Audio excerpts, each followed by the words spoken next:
High প্রিয় শিক্ষার্থীরা, সবাইকে স্বাগত জানাচ্ছি আজকের ক্লাসে। আজকে আমরা যে বিষয়টি নিয়ে আলোচনা করব তা হলো দ্য বেসিক অফ ট্রাইগোনোমেট্রি বা ত্রিকোণমিতির সাধারণ আলোচনা। আজকের আলোচনায় যে বিষয়গুলো থাকবে তা হলো ত্রিকোণমিতির অনুপাত কেন 6টি হলো, কেন 8টি হলো না, বা কেন 4টি হলো না, কেন 6টি হলো, তা নিয়ে বিস্তারিত আলোচনা করব।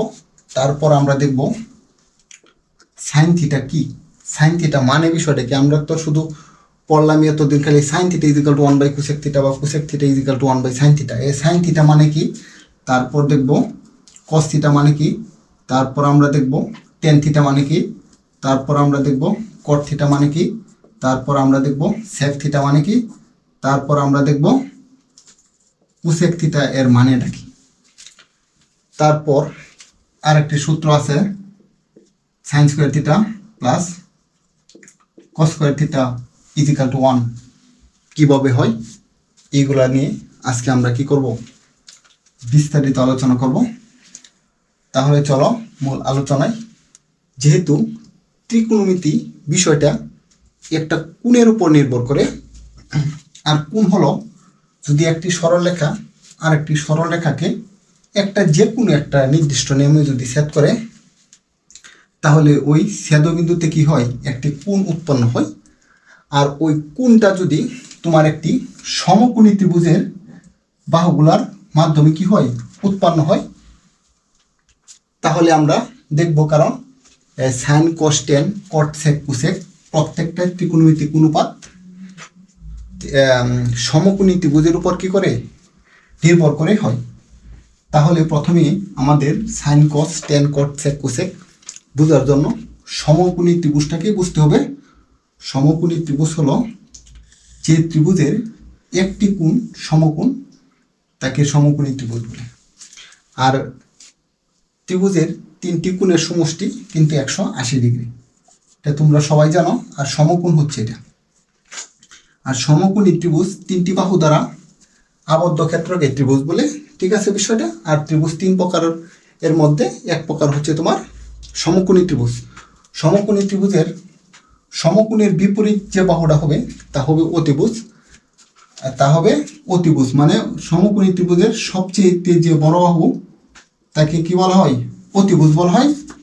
আর এ বিসি যদি একটি সমকোণী ত্রিভুজ হয়, যেহেতু এটা অতিভুজ, তাহলে এই ত্রিভুজের ভূমি অথবা লম্ব কোনটা, এখন হচ্ছে এটাই জানার বিষয়। যেহেতু সমকোণী ত্রিভুজের বিপরীত বাহুকে অতিভুজ বলে, বা সবচাইতে একটা সমকোণী ত্রিভুজের সবচাইতে যে বড় বাহু তাকে অতিভুজ বলে, তাহলে এখন আমার প্রশ্ন হচ্ছে ভূমি এবং লম্ব কোনটা। ভূমি এবং লম্ব তোমার চেনার জন্য তোমার সমকোণী ত্রিভুজে যেহেতু একটি সমকোণ থাকবে এবং দুইটি কোণ কত, সূক্ষ্মকোণ। এখানে যেহেতু দুইটা কোণ সূক্ষ্মকোণ, তাহলে তোমার একটি এখানে একটি কোণ হবে সূক্ষ্মকোণ, আর এক জায়গায় সি বিন্দুতে কি হবে, একটি সূক্ষ্মকোণ হবে।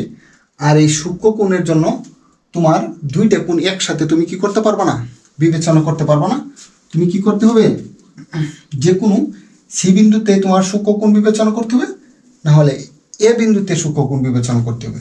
আমি মনে করতেছি এখানে সূক্ষ্মকোণটা কি সি বিন্দুতে কি করলাম, বিবেচনা করলাম। আর এখানে যে কোণটা হবে এই কোণের নাম দিলাম কত, থিটা। আর সূক্ষ্মকোণের সাথে সবসময় সূক্ষ্মকোণের সাথে কি হবে, একটা ভূমি হবে আর একটি হবে কত, অতিভুজ। সবসময় সূক্ষ্মকোণের সাথে কি হবে, ভূমি এবং অতিভুজ থাকবে। ভূমি এবং অতিভুজ থাকবে, সূক্ষ্মকোণের সাথে সবসময় ভূমি এবং অতিভুজ থাকবে। যেহেতু এই সমকোণী ত্রিভুজের সবচেয়ে বড় বাহুটাকে অতিভুজ বলে, তাহলে অতিভুজ আমরা পেয়ে গেলাম। তাহলে এখানে এটা কি, এটার নাম হবে ভূমি, ঠিক আছে বিষয়টা। আর এই ত্রিভুজটাকে যদি আমি এখানে অঙ্কন করি, এখানে অঙ্কন করার পর এটা যদি এ, এটা যদি কত বি, এটা যদি সি হয়, সেম সেম আমি এখন এ বিন্দুতে কি করব, সূক্ষ্মকোণ বিবেচনা করব। আমি প্রথমেই বলছি কি, সূক্ষ্মকোণের সাথে সবসময় কি হবে, সূক্ষ্মকোণের সাথে সবসময় ভূমি এবং অতিভুজ থাকবে। তাহলে এখন এটা হবে, এটা যেহেতু সবচাইতে সমকোণী ত্রিভুজের সবচাইতে বড় বাহু কে অতিভুজ বলা হয়, তাহলে এটা অতিভুজ।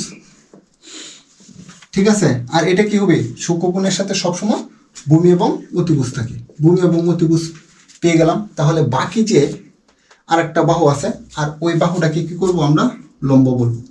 ঠিক আছে বিষয়টা, ওই বাহুটাকে লম্ব বলবো। তাহলে এই ত্রিভুজের ক্ষেত্রে কি, এই বাহুটা হচ্ছে তোমার লম্ব। আর লম্ব আরো অন্যভাবে চেনা যায়, তোমার সূক্ষ্মকোণের বিপরীত বাহুকে তোমার লম্ব বলে, সূক্ষ্মকোণের বিপরীত বাহুকে লম্ব বলে। যেমন এই সূক্ষ্মকোণের বিপরীত বাহু এটা লম্ব, আর সমকোণের বিপরীত বাহুকে তোমার কি বলে, অতিভুজ বলে। ঠিক আছে বিষয়টা, এই কনসেপ্টটা তোমাদের যদি ক্লিয়ার হয় তাহলে কি করা যাবে, আমরা কি করতে পারবো, এই যে sine cos tan cot sec cosec নিয়ে আলোচনা করতে পারবো। ঠিক আছে বিষয়টা, এই ত্রিভুজ যে কোনোভাবেই হোক না কেন কোনো সমস্যা নাই। আমার মনে হচ্ছে আমি ত্রিভুজ এইভাবে অঙ্কন করব, এইভাবে অঙ্কন করলাম। এটা যেহেতু সমকোণ, তাহলে এটা যদি সমকোণ হয়, এটা এ বিন্দু দিলাম, এটা বি বিন্দু দিলাম, এটা সি বিন্দু দিলাম। এই বিন্দুতে কি করব আমি, কোনটা লম্ব, কোনটা ভূমি, কোনটা অতিভুজ বাহির করবো। যেহেতু একটি ত্রিভুজের সমকোণের বিপরীত বাহু যেহেতু সবচেয়ে বড় বাহু, আর এটা হচ্ছে কত, অতিভুজ, তাহলে অতিভুজ আমরা কি করব, লিখে নিলাম। আর এখানে কোন বিন্দুতে আমি কি করতেছি, সূক্ষ্মকোণ বিবেচনা করতেছি সি বিন্দুতে। তাহলে সি যেই দুইটা সরল রেখা দ্বারা, সমকোণী ত্রিভুজের যেই দুইটা সরল রেখা দ্বারা ছেদ করে একটা কোণ হয়েছে, এখানে আমি যদি মনে করি এই থিটা কোণ যে কোণ হয়েছে, তাহলে এই থিটা কোণে একটা যেহেতু অতিভুজ পেয়ে গেলাম, তাহলে অন্যটা কি হবে, ভূমি হবে। কারণ সূক্ষ্মকোণের সাথে সমকোণী ত্রিভুজের, সূক্ষ্মকোণের সাথে তুমি যে কোণটা বিবেচনা করবা ওই কোণের সাথে সবসময় কি হবে, একটা অতিভুজ আর একটা কি হবে, ভূমি হবে। যদি একটা অতিভুজ একটা ভূমি পেয়ে যাই, কারণ আমরা জানি একটি ত্রিভুজের তিনটি বাহু থাকে, একটি অতিভুজ, একটি ভূমি, আর বাকিটা কি লম্ব, তাহলে এটা হবে লম্ব, এটা হবে লম্ব। ঠিক আছে বিষয়টা। আর তুমি এছাড়াও বলতে পারো সূক্ষ্মকোণের বিপরীত বাহুকে তোমার লম্ব বলা হয়। আর এই ত্রিভুজটা যদি এভাবে থাকতো, সব ত্রিভুজ তো আমি এভাবে অঙ্কন করতেছি, এই ত্রিভুজটা যদি এভাবে থাকতো, ঠিক আছে, অনেকের ধারণা শুধু ভূমির সাথে মনে হয় সমকোণের যে ভূমি বরাবর যেটা থাকে এটাই মনে হয় সবসময় কি এটা ভূমি, আসলে তা না। এটা তোমার সবসময় নির্ভর করবে, এটা সূক্ষ্মকোণের সাথে, সূক্ষ্মকোণের সাথে সবসময় ভূমি প্লাস অতিভুজ হয়, ভূমি প্লাস অতিভুজ হয়। এই বিষয়টা তোমরা যদি ক্লিয়ার করো, তাহলে তোমার সমকোণী ত্রিভুজের কোনটা ভূমি, কোনটা লম্ব আর কোনটা অতিভুজ তা তোমার কি হবে না কোনোদিন। তুমি মনে করতেছো আমি এইটা এ করলাম, এটা যদি কত হয়, এ বিন্দু হয়, আর এটা যদি বি হয়, এটা যদি সি হয়, তাহলে কি হবে, এ বিন্দুতে আমার যদি এক করি, এটা একটা সূক্ষ্মকোণ, আর এটা যেহেতু সমকোণ, সমকোণের বিপরীত বাহু কত, তোমার অতিভুজ। ঠিক আছে, অতিভুজ। আর যেহেতু এটা অতিভুজ, তাহলে সূক্ষ্মকোণ যদি তাহলে এর সাথে এটা যদি অতিভুজ আছে, তাহলে এর সাথে আর যেটা আছে এটার নাম কত দেবো আমরা, ভূমি। কারণ আমরা জানি সূক্ষ্মকোণের সাথে সবসময় ভূমি এবং অতিভুজ থাকে। তাহলে আর বাকি অংশটা কি হবে, এটা লম্ব হবে। দেখছো, ভূমি বরাবর থাকলে যে সবসময় কি হবে, ভূমি হবে তা না, এটা লম্বও যে কোনো মুহূর্তে হতে পারে। এটা কি আরো উপর ডিপেন্ড করবে, এটা সবসময় সূক্ষ্মকোণের উপর ডিপেন্ড করে। একটা সমকোণী ত্রিভুজের কি হয়, সূক্ষ্মকোণী ত্রিভুজের সমকোণী ত্রিভুজের সূক্ষ্মকোণের উপর ডিপেন্ড করে ভূমি এবং লম্ব নির্ধারিত হয়। আশা করি তোমরা বুঝতে পেরেছ। আর একটা বিষয়, সমকোণী ত্রিভুজের উপর একটি পিথাগোরাসের সূত্র আছে। যদি এ বি সি একটি সমকোণী ত্রিভুজ হয়, তাহলে সমকোণী ত্রিভুজের উপর পিথাগোরাসের সূত্রটা হচ্ছে AC square is equal to AB square plus BC square. অর্থাৎ এটা হচ্ছে একটি সমকোণী, যদি এটা ত্রিভুজ হয়, একটি সমকোণী ত্রিভুজের অতিভুজের উপর অঙ্কিত বর্গক্ষেত্রের ক্ষেত্রফল, অতিভুজের উপর অঙ্কিত বর্গক্ষেত্রের কত ক্ষেত্রফল, অপর দুই বাহুর উপর অঙ্কিত বর্গক্ষেত্রের ক্ষেত্রফলের কি সমান। মানে এটার ক্ষেত্রফল, এই যে এটার ক্ষেত্রফল যেটা হবে, এবং এবি এবং বিসি বাহুর উপর অঙ্কিত ক্ষেত্রফল যদি কি করি, যোগ করি, তাহলে এসির উপর যে বর্গক্ষেত্রটা হচ্ছে এটার ক্ষেত্রফল ইজ ইকাল টু এবি, এবং বিসির উপর বর্গক্ষেত্রের ক্ষেত্রফল যদি কি করি, যোগ করি, এটাকে লেখা হয় AC square is equal to AB square plus BC square. ঠিক আছে বিষয়টা, এটা কিন্তু লাগবে। এটা যখন আমরা কি করব, sign square theta plus cos square theta is equal to 1 সূত্র প্রমাণ করব, তখন কিন্তু কি করবে, এটা পিথাগোরাসের সূত্র কি করবে, লাগবে। ঠিক আছে বিষয়টা। এখন যেহেতু আমরা একটা সমকোণী ত্রিভুজ চিনে গেলাম, তাহলে এখন দেখব একটি সমকোণী ত্রিভুজ আবার আমি এখানে অঙ্কন করতেছি, এটার উপর ডিপেন্ড করবো, দেখবো এই বাহুগুলোকে কত উপায়ে লেখা যায়, তার উপর ডিপেন্ড করে এই ত্রিকোণমিতিক অনুপাত sine cos tan cot sec cosec কি করবে, ওইটার উপর ডিপেন্ড করে কি করব আজকে আমরা লিখব। যেহেতু এটা একটা সমকোণী ত্রিভুজ এ বি সি, একটা সমকোণী ত্রিভুজ, আর এটা যদি একটা সমকোণী ত্রিভুজ হয়, আমি বলতেছি এই বিন্দুতে কি করব, আমরা কি করব, ভূমি লম্ব অতিভুজ বাহির করব। যেহেতু সবচাইতে সমকোণের বিপরীত বাহুকে কি বলে, অতিভুজ বলে। আর যে সূক্ষ্মকোণটা আমরা বিবেচনা করব, সূক্ষ্মকোণের সাথে একটা ভূমি আর একটা কি থাকে, অতিভুজ থাকে। যেহেতু এটা অতিভুজ, তাহলে এটা শিউর ভূমি। ঠিক আছে, তারপরে এটা কি, তাহলে সূক্ষ্মকোণের বিপরীত বাহুকে কি বলে, লম্ব বলে।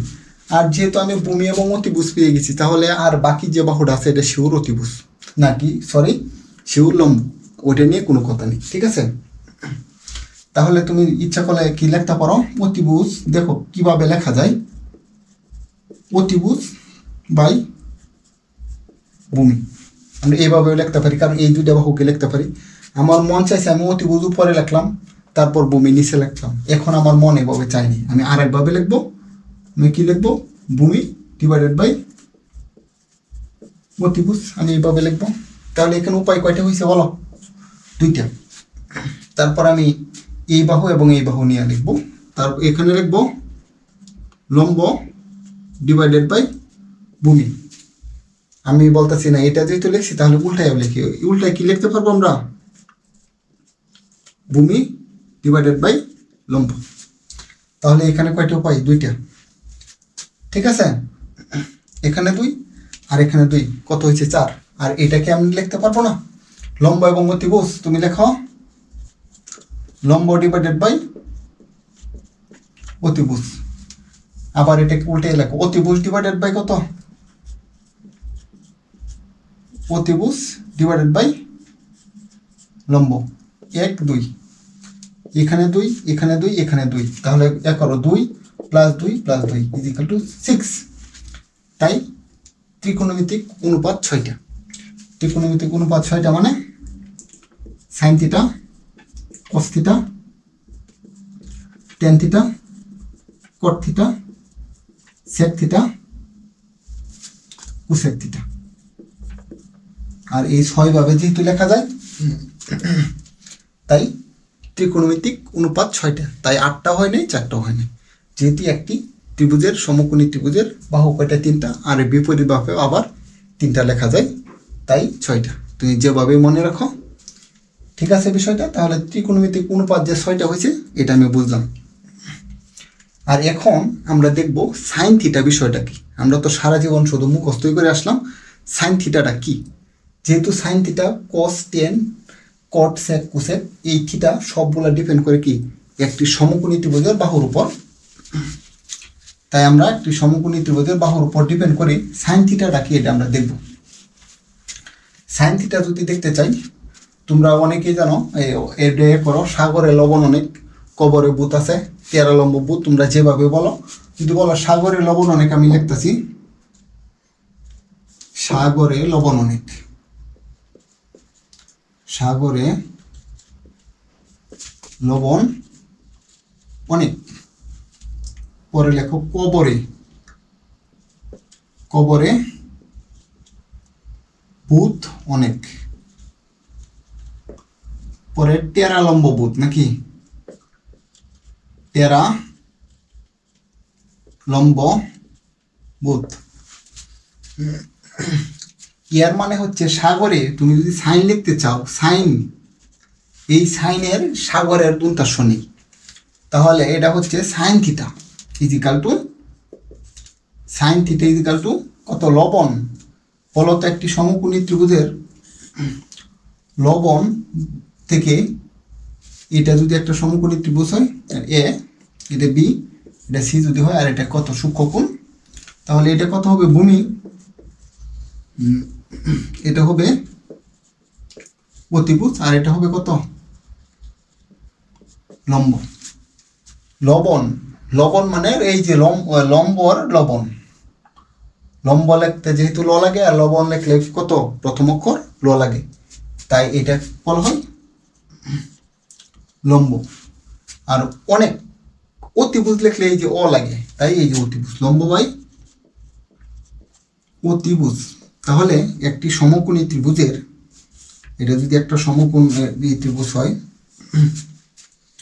লম্ব বাই ভূমি মানে একটি সমকোণী ত্রিভুজের লম্ব এবং অতিভুজ, যেখানে লম্ব এবং অতিভুজ দুইটা সরলরেখা দ্বারা কোনো এক জায়গায় যদি কি করে ছেদ করলে ওই জায়গায় যে তোমার যে কোণটা উৎপন্ন হবে আর ওই কোণটার নামই হচ্ছে সাইন থিটা।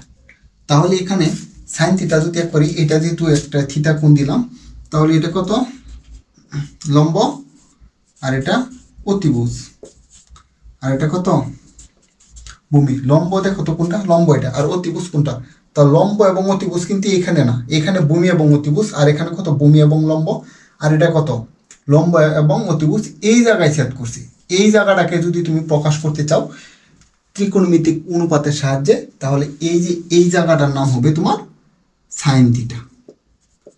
সাইন থিটা মানে হচ্ছে একটি সমকোণী ত্রিভুজের দুইটি বাহুর মধ্যে যদি একটি বাহু কত অতিভুজ হয় আর একটি বাহু যদি তোমার কত লম্ব হয়, তাহলে লম্ব এবং অতিভুজ যেই বিন্দুতে কি করে ছেদ করছে আর ওইখানে যে কোণটা উৎপন্ন হবে আর ওই কোণটার নামটাই হচ্ছে তোমার সাইন থিটা। এখানে যদি তুমি সারা জীবন যদি তুমি বলো সাইন, কোনো কিছুই হবে না। এখানে থিটা যে একটা অপারেটর আছে, এই থিটা বা এখানে থিটাকে যদি তুমি এক্স বলো, সাইন কত এক্স, সাইন এক্স বা সাইন থিটা তুমি যদি না দেও, তাহলে এখানে কি হবে না, কোনো সাইনের কোনো দাম নেই। সাইন হবে তোমার একটি সমকোণী ত্রিভুজের দুইটি বাহু লাগবে, আর দুইটি বাহু কে লাগবে, একটা যদি কত হয়, একটা যদি অতিভুজ হয় আর একটা যদি কত হয় লম্ব হয়, ওই দুইটা বাহু যদি কি করে একটা নির্দিষ্ট বিন্দুতে যদি কি হয় ইয়া ছেদ করে, তাহলে ওইখানে যে তোমার কি হবে বিন্দুটা না যে কোণটা হবে আর ওই কোণটার নামই হচ্ছে সাইন থিটা। আশা করি তোমরা বুঝতে পেরেছ। তাহলে আমরা লিখবো এখানে, এটা যেহেতু চিত্র অঙ্কন করে ফেলছি এইদিকে, তাহলে এইদিকে আমরা লিখে ফেলি সাইন থিটা ইকুয়াল টু লম্ব ডিভাইডেড বাই অতিভুজ। তাহলে cos থিটা কত হবে, cos থিটা, তাহলে cos থিটা ইকুয়াল টু এখানে কত কবরে ভূত অনেক, কবরে ভূত অনেক মানে কি, cos লিখতে গেলে ক লাগে, কবরে ভূত অনেক মানে হচ্ছে, আমরা তো সাইন করলাম ওই পাশে লিখলাম, তাহলে এখানে আমরা কি লিখবো cos লিখবো, cos এই যে cos theta equal two cos theta equal two, ঠিক আছে আমি এটা এই কোণটা মুছে দিই, আমি তো সাইন বুঝাইলাম, কারণ এই কোণের সাপেক্ষে এই সূক্ষ্ম কোণের সাপেক্ষে যদি এখানে আবার কোণ দিয়ে দিই তাহলে আবার ঝামেলা হয়ে যাবে। কবরে ভূত অনেক, ভূত মানে কত ভূত ব, আর ভূমি লেখলেও তো এই যে ব লাগে নাকি, এই যে ব, তাহলে cos থিটা ইকুয়াল টু ভূমি ডিভাইডেড বাই কত অনেক, ভূত অনেক মানে অতিভুজ লিখলে অ লাগে, তাহলে লিখবা অতিভুজ,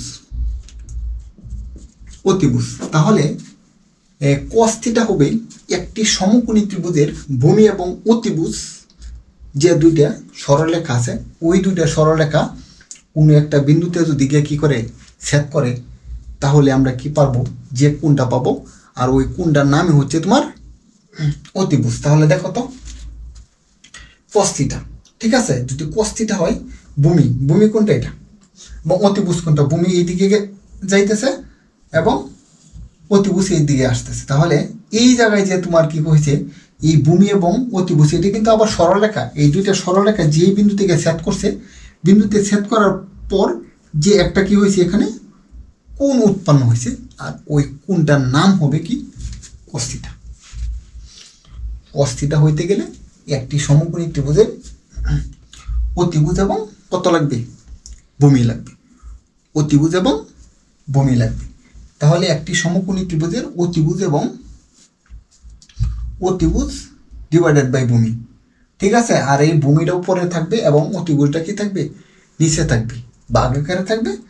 তাহলে ওই যে মানটা হবে আর ওই মানটাকে না, ওই যে কোণটা হবে আর ওই কোণটাকে কি বলা হয়, cos থিটা বলা হয়। আশা করি তোমরা বুঝতে পেরেছ। তাহলে আমরা cos থিটা ইজিক্যাল টু কি লিখবো, ভূমি ডিভাইডেড বাই অতিভুজ লিখব, ঠিক আছে বিষয়টা। তারপর আমরা দেখব tan থিটা কি। tan থিটা ইজিক্যাল টু, যেহেতু টেরালম্ব বোধ, এখানে tan লিখতে ট লাগে, তাই লেখা হয় tan থিটা ইজিক্যাল টু লম্ব বুধ। তাহলে লম্ব ডিভাইডেড বাই কত, ভূমি। তাহলে tan থিটা দ্বারা আমরা এমন একটি কোণকে বুঝবো, একটি সমকোণী ত্রিভুজের কত লম্ব এবং ভূমি দ্বারা, এই যে লম্ব এটা এবং ভূমি এটা, লম্ব এবং ভূমি যদি কি করে দুইটা সরলরেখা ছেদ করে, তাহলে ওই ছেদবিন্দুতে যে কোণটা উৎপন্ন হবে আর ওই কোণটাকে বলা হবে কত, tan থিটা, ঠিক আছে বিষয়টা। তাই tan থিটা বলা হবে। tan থিটা ইকুয়াল টু কত, লম্ব বাই কত, ভূমি, লম্ব বাই ভূমি, ঠিক আছে। আর এগুলাকে কি করবো, আমরা একটু উল্টিয়ে লিখে দিব, তাহলেই হয়ে যাবে। আর tan এর বিপরীত হচ্ছে তোমার কত, cot থিটা। তাহলে cotে তুমি এই উল্টিয়ে লিখে দাও, ভূমি ডিভাইডেড বাই লম্ব tan এর, তারপর cos, cos এর বিপরীত হচ্ছে তোমার sec থিটা। আর এখানে যেটা আছে ভূমি ডিভাইডেড বাই অতিভুজ, তুমি লিখবা কত, অতিভুজ ডিভাইডেড বাই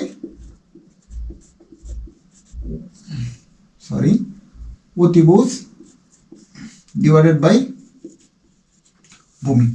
তারপর সাইন, সাইনের বিপরীত হচ্ছে তোমার কোসেক, কোসেক থিটা। তার অতিভুজ ডিভাইডেড বাই লম্ব ডিভাইডেড বাই, যেহেতু অতিভুজ তাহলে এটা উল্টিয়ে লেখো, অতিভুজ ডিভাইডেড বাই লম্ব, ঠিক আছে বিষয়টা। এটার উপর ডিপেন্ড করে কি করব, আমরা এখন কিছু সূত্র লিখব, মানে সূত্র মানে তোমার অবেদ, ঠিক আছে। তাহলে তুমি লিখতে পারো সাইন থিটা ইজিক্যাল টু কত। দেখো তো, সাইন ইজিক্যাল টু যদি লম্ব বাই ভূমি হয়, তাহলে আর কোসেক থিটা ইজিক্যাল টু এর উল্টা, তাহলে তুমি লিখতে পারবা সাইন ইজিক্যাল টু কত, cosec theta. Sine theta equal to cosec theta তুমি সরাসরি লিখতে পারবা, ঠিক আছে। তারপর cos, cos theta equal to কত, ও সরি আমি এখানে কি লিখলাম, সাইন থিটা ইজিক্যাল টু কত, 1 by cosec theta, 1 by cosec theta, ঠিক আছে। যদি 1 বাই কোসেক থিটা যদি হয় তোমার হয়, যদি তোমার কেমন হয়, তাহলে লেখো কোসেক থিটার মানে কত, অতিভুজ বাই কত, অতিভুজ ডিভাইডেড বাই লম্ব। এটা যেহেতু 1 এর নিচে যেহেতু কত, অতিভুজ ডিভাইডেড বাই লম্ব, এটা একটা ভগ্নাংশ আকার আছে, তাহলে আমরা কি করতে পারবো, উল্টিয়ে লিখতে পারবো 1 ইন্টু লম্ব ডিভাইডেড বাই অতিভুজ। দেখো লম্ব ডিভাইডেড বাই অতিভুজ, এটা যে কথা 1 তো করলাম, 1 গুণ করলে কি হবে, না করলে কি হবে, অতিভুজ। তো লম্ব ডিভাইডেড বাই অতিভুজ কত, লম্ব ডিভাইডেড বাই অতিভুজ এটাই, ঠিক আছে, সাইন থিটা। তাহলে sine theta equal to 1 by cosec theta, বা তুমি কত লিখতে পারবা, cosec theta equal to 1 by sine theta. তাহলে দুইটা সূত্র হয়ে গেল, সাইন থিটা ইজিক্যাল টু কত, কোসেক থিটা, আর cosec theta equal to 1 by sine theta. তারপর তুমি লিখতে পারবা সাইনের পরে কস, কজের বিপরীত কি বলো, কজের বিপরীত হচ্ছে সেক। আর টেনের বিপরীত হচ্ছে কোন, একদম কাছাকাছি, পরপর দূরে দূরে, তারপরে একদম একদম সর্বোচ্চ দূরে, ঠিক আছে বিষয়টা। তাহলে কজের বিপরীত কত যদি হয় সেক, তাহলে কস থিটা ইজিক্যাল টু কত, 1/sec থিটা, বা তুমি তো এটাও লিখতে পারো sec theta equal two 1/cos theta. এটাও একটা সূত্র, এটাও একটা সূত্র, আর এটা একটা সূত্র, এটা একটা সূত্র। ঠিক আছে বিষয়টা? তারপর লিখবা সাইন কস তো লিখে পেলাম, তারপর তুমি টেন লেখো। Tan theta equal to 1 by কত? Cot theta. তাহলে আবার তুমি কট থিটা ইকুয়াল টু লেখো, cot theta equal to 1/tan theta. ঠিক আছে বিষয়টা? তাহলে এখানে সূত্র হলো কয়টি? 6টি। তারপর আরো 2টি সূত্র আছে, তারপর আমরা কি ওই ওবেদের যে সূত্রগুলো sine square theta plus cos square theta ওইগুলা দেখব। আর এখানে আরেকটা সূত্র আছে তোমার, tan theta equal to sine theta divided by কত? Cos theta. এটা কিভাবে লিখে এটা আমরা দেখব। ইজিক্যাল টু তোমার সাইন থিটা ইজিক্যাল টু কত? দেখো, লম্ব বাই অতিভুজ নাকি? লম্ব ডিভাইডেড বাই অতিভুজ, আর কস ভূমি ডিভাইডেড বাই অতিভুজ। এটা যেহেতু এটা উপরে একটা ভগ্নাংশ আকার আছে, নিচেও একটা ভগ্নাংশ আকার আছে, তাহলে তুমি এটা কি করবা? লম্ব ডিভাইডেড বাই অতিভুজ গুণ উল্টিয়ে দেব অতিভুজ ডিভাইডেড বাই ভূমি। এই অতিভুজ অতিভুজ কেটে দাও, তাহলে থাকতেছে কত? লম্ব বাই ভূমি, লম্ব বাই ভূমি। দেখো তো টেন থিটা ইকুয়াল টু লম্ব বাই ভূমি আছে কিনা। এটা কি অন্য একটা লেভেলে ফরম্যাটে লেখা যায়। এটা হচ্ছে কত? Sine by cos. Tan theta equal to কত? Sine by cos. দেখো এই যে টেন ইকুয়াল টু লম্ব বাই ভূমি, এটাই আসছে। ঠিক আছে বিষয়টা? তারপর আরেকটি ফরম্যাট হচ্ছে কোট। কোট যেহেতু এর বিপরীত, তাহলে তুমি ইয়ে করে দিও, উল্টিয়ে লিখে ফেলো cos theta divided by sine theta. ঠিক আছে বিষয়টা? এই 6 আর এই যে 2, 8টি সূত্র। তারপর আমরা দেখব কত? Sign square theta plus cos square theta equal to কত? 1। এটা কিভাবে হয়? এটা আরো বেশি সহজ। এটা শুধু পিথাগোরাসের সূত্র ব্যবহার করলেই হয়ে যাবে। পিথাগোরাসের যদি আমরা সূত্র ব্যবহার করি, তাহলে আমরা জানি পিথাগোরাসের সূত্র হচ্ছে লম্ব স্কোয়ার প্লাস ভূমি স্কোয়ার ইকুয়াল টু কত? তুমি লেখো, এটাই তো। চিত্র অঙ্কন করব, চিত্র অঙ্কন করি, কোনো সমস্যা নেই। এ বি সি, ঠিক আছে? এটা আমরা জানি এস স্কোয়ার ইকুয়াল টু ভূমি স্কোয়ার প্লাস লম্ব স্কোয়ার, বা লম্ব স্কোয়ার প্লাস ভূমি স্কোয়ার। ঠিক আছে? AC square equal to A B square plus BC square. ঠিক আছে? এটা যদি আমি কোণ দিই, তাহলে এটা হবে তোমার কত? এটাই তো এসি, আর এটাকে আমি অতিভুজ লিখে ফেলি, না হলে আবার ঝামেলায় পড়বো। অতিভুজ, সরি আমি কি লিখতেছি? অতিভুজ। আর এটা কত? লম্ব, আর এটা ভূমি। ঠিক আছে? এসি মানে অতিভুজ, আর এবি মানে লম্ব, আর বিসি মানে কত? ভূমি। আর এখানে প্রথমে তুমি করো, উভয় পক্ষকে তুমি এসি দ্বারা ভাগ করো, আর এটা তুমি করো অতিভুজ লেখো, না হলে অতিভুজ স্কোয়ার ইকুয়াল টু লম্ব স্কোয়ার প্লাস ভূমি স্কোয়ার। উভয় পক্ষকে আমি কি করব? অতিভুজ দ্বারা ভাগ করব। ভাগ করো, অতিভুজ দ্বারা যদি তুমি ভাগ করো,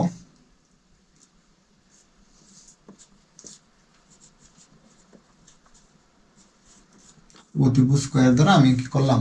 উভয় পক্ষকে ভাগ করলাম। যদি ভাগ করি, ইজিক্যাল টু এখানে দাও, লম্ব স্কোয়ার ডিভাইডেড বাই অতিভুজ স্কোয়ার প্লাস ভূমি স্কোয়ার ডিভাইডেড বাই অতিভুজ স্কোয়ার। তো ইমপ্লাইজ দ্যাট অতিভুজ যদি কাটা যায় ওয়ান হবে। আর লম্ব বাই অতিভুজ কত একটু বলো, আর আমি আরেকটু ভালো করে লিখতেছি, লম্ব ডিভাইডেড বাই অতিভুজ স্কোয়ার প্লাস ভূমি ডিভাইডেড বাই অতিভুজ স্কোয়ার, একবারে স্কোয়ার দিলাম, implies that is equal two তোমার এখানে কত লম্ব বাই অতিভুজ। তাহলে দেখো তো লম্ব বাই অতিভুজ কোথায় আছে, লম্ব বাই অতিভুজ কত সাইনও আছে না, তার লম্ব বাই অতিভুজ যে কথা সাইন থিটা, সেম কথার উপরে স্কোয়ার ছেড়ে দিলাম। আর তারপর ভূমি বাই অতিভুজ হতো, ভূমি বাই অতিভুজ কত কস, তাহলে এখানে লেখো কস থিটা হোল স্কোয়ার, বা এইটা এই পাশে যদি লিখি আর ওইটা এই পাশে লিখি, কারণ থিটার উপর কোনো স্কোয়ার দিলেও যেটা না দিলেও থিটার উপরে স্কোয়ার দিতে হয়, এবং থিটার উপরে স্কোয়ার দিলে কোনো কিছুই হবে না। এই জন্য sign square theta plus cos square theta is equal to one. এই যে আমাদের অনেক পরিচিত একটা সূত্র, sign square theta plus cos square theta is equal two কত ওয়ান। মাত্র আমরা কি করলাম, প্রমাণ পেলাম। আর এটাকে তুমি এটা তো তুমি লিখতে পারো sign square theta is equal to one minus cos square theta, এটা আর একটা সূত্র। বা তুমি লিখতে পারো কস square theta is equal to one minus sine square theta, এই সাইন ওই পাশে নিয়ে গেল। আর তুমি এইটাকেও তো করতে পারো sine theta is equal to root over one minus কত কস স্কোয়ার থিটা, বা cos theta is equal to root over one minus sine square theta. এটা একটা সূত্র, এটা একটা সূত্র, এটা একটা সূত্র, এটা একটা সূত্র, এটা একটা সূত্র। তোমার অরিজিনাল সূত্র হচ্ছে sign square theta plus cos square theta is equal two কত ওয়ান। ঠিক আছে বিষয়টা।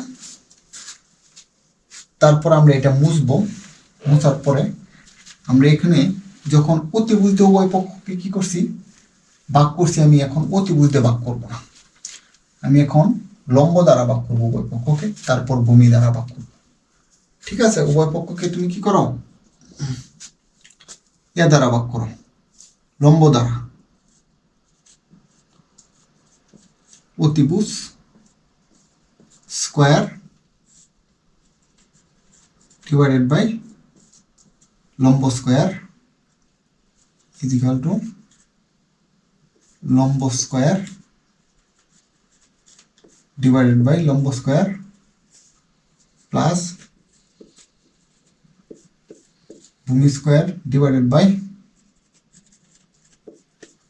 লম্ব স্কোয়ার দিয়ে করো।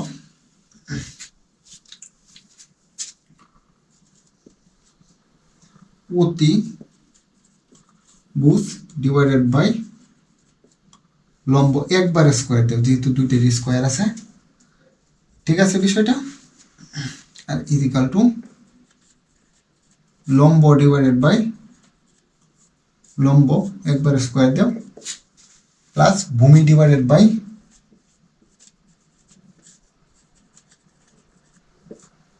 লম্ব হোল স্কোয়ার। লম্ব ডিভাইডেড বাই যেহেতু লম্ব, তাহলে এটা করো লম্ব ডিভাইডেড বাই লম্ব, এটা কেটে দেব one.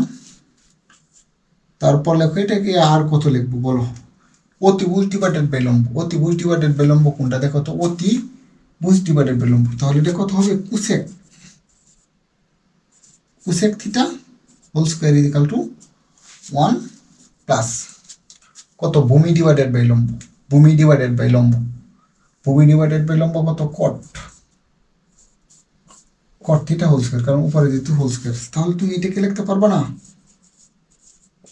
Cosec square theta minus cos square theta is equal to one.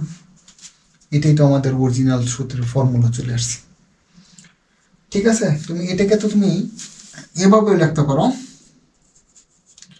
আবার cosec square theta is equal to one plus cot square theta বা cosec theta equal to root over 1 plus cot square theta. ঠিক আছে, এটাকে আরো তুমি এই পাশে নিয়ে অনেকভাবে লিখতে পারবা। এইগুলাই হচ্ছে অরিজিনাল ফরম্যাট। ঠিক আছে, তারপর যেহেতু এখন আমি লম্ব দ্বারা উভয় পক্ষকে ভাগ করছি, এখন কি করব, আমি ভূমি দ্বারা কি করব, উভয় পক্ষকে ভাগ করব, তাহলে দেখব কি হয়। ঠিক আছে, এখন উভয় পক্ষকে কি করব, আমরা ভূমি দ্বারা ভাগ করব।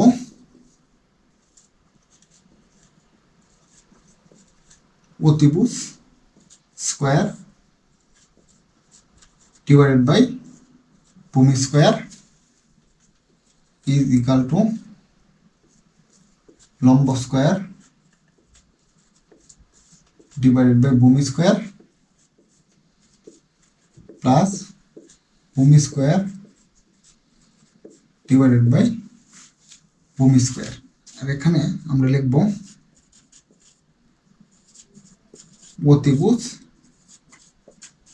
ডিভাইডেড বাই ভূমি, একবারে স্কোয়ার দিয়ে দিলাম, ইজ ইকাল টু লম্ব ডিভাইডেড বাই ভূমি হোল স্কোয়ার প্লাস ভূমি ডিভাইডেড বাই ভূমি হোল স্কোয়ার। আর এখানে অতিভুজ ডিভাইডেড বাই ভূমি দেখো তো কোথায় কোথায় আছে, এই যে অতিভুজ ডিভাইডেড বাই কত ভূমি, মানে সেক স্কোয়ার থিটা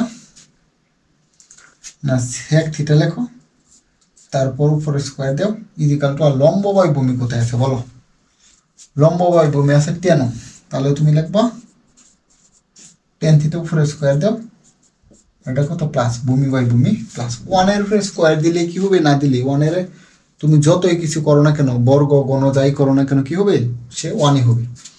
তাহলে এটা করো sec square theta minus tan square theta is equal to 1। ঠিক আছে বিষয়টা, কারণ এই সূত্র হ্যাঁ তুমি মুখস্থ করবা, ঠিক আছে আমি মানলাম তুমি মুখস্থ করবা, তবে তুমি মুখস্থ করলেও তো তুমি কি করবা, তুমি জেনে বুঝি তারপর তুমি কি করবা, মুখস্থ করবো। অনেক সময় তুমি লিখতেছি তোমার মনে নাই, তুমি ইচ্ছা করলে কি করতে পারবা, একটা সমকোণী বুঝে কি AC square is equal to B square plus BC square তুমি লিখে তারপর তুমি কি করতে পারবা, এটা একদম সহজেই এর সলিউশন করতে পারবো। ঠিক আছে, তারপর sec square theta is equal to 1 plus ten square theta, সুতরাং sec theta is equal two বর্গমূল করে দিলে 1 প্লাস টেন স্কোয়ার থিটা হয়ে গেল, একদম অতি সহজে।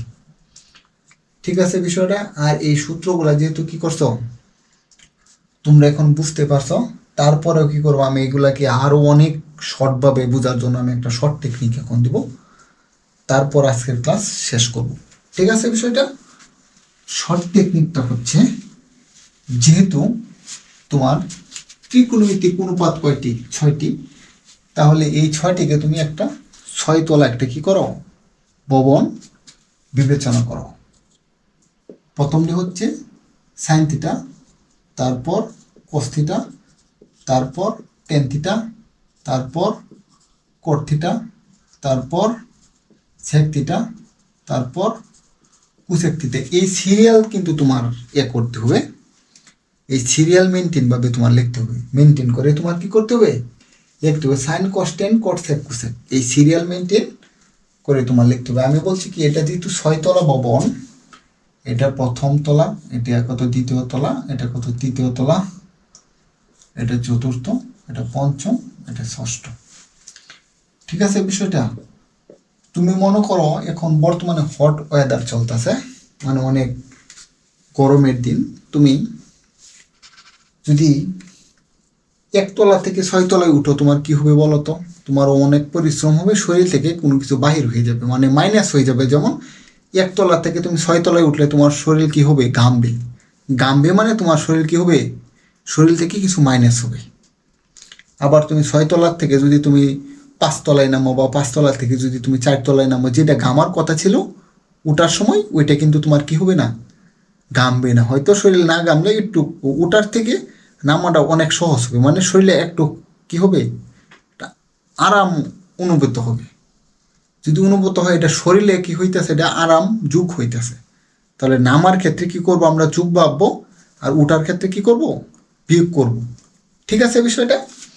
তাহলে তুমি যদি 6 তলা থেকে যদি তুমি 5 তলায় নামো, তাহলে তোমার কি হবে বলো, তোমার শরীরে একটা আরাম অনুভূত হইব, মানে এটা যোগ হবে। তাহলে তুমি এটাকে লিখতে পারবো কত, যোগ করে লেখো sign square theta plus cos square theta equal to 1। ঠিক আছে, 6 তলা থেকে 5 তলায় শুধু নামবো, আর কোনো নামবো না। আর এখন যা রিলেশন হবে, বেজুরে বেজুরে রিলেশন হবে 1-3, এবং জুড়ে জুড়ে রিলেশন হবে কত, 2-4। ঠিক আছে, এখন আমি কি করব, 1 তলা থেকে 3 তলায় উঠবো, বা 2 তলা থেকে 4 তলায় উঠবো। যদি আমি কি করতে চাই, 1 তলা থেকে আমি 3 তলায় উঠতে চাই, তাহলে কি হবে, এখানে আমার শরীরে কি হবে, যোগ হবে না বিয়োগ হবে, মাইনাস হবে, মানে শরীর থেকে ঘাম বের হয়ে যাবে। তাহলে তুমি লিখতে পারবা কত, cosec square theta minus cos square theta equal to 1। আমি এটাই লিখছি। ঠিক আছে, তারপর যেহেতু বেজুরে বেজুরে রিলেশন হয়েছে, এখন কত জুড়ে জুড়ে হবে, আমরা 2 তলা থেকে কত 4 তলায় যাব। 2 তলা থেকে যদি 4 তলায় যাই, তাহলে 2 তলায় কি আছে, সেক আছে, সেক স্কোয়ার থিটা মাইনাস কত, tan square theta equal to 1। এইগুলাই হলো তোমার অবেদ ত্রিকোণমিতির sine square theta plus cos square theta equal to 1। তারপর কোসেক স্কোয়ার থিটা মাইনাস এক গড় ব্যবধানে হবে cosec square theta minus cos square theta equal to 1। তারপর sec square theta minus tan square theta equal to 1। আশা করি তোমরা বুঝতে পেরেছ। সবাইকে ধন্যবাদ এতক্ষণ আমার সঙ্গে থাকার জন্য।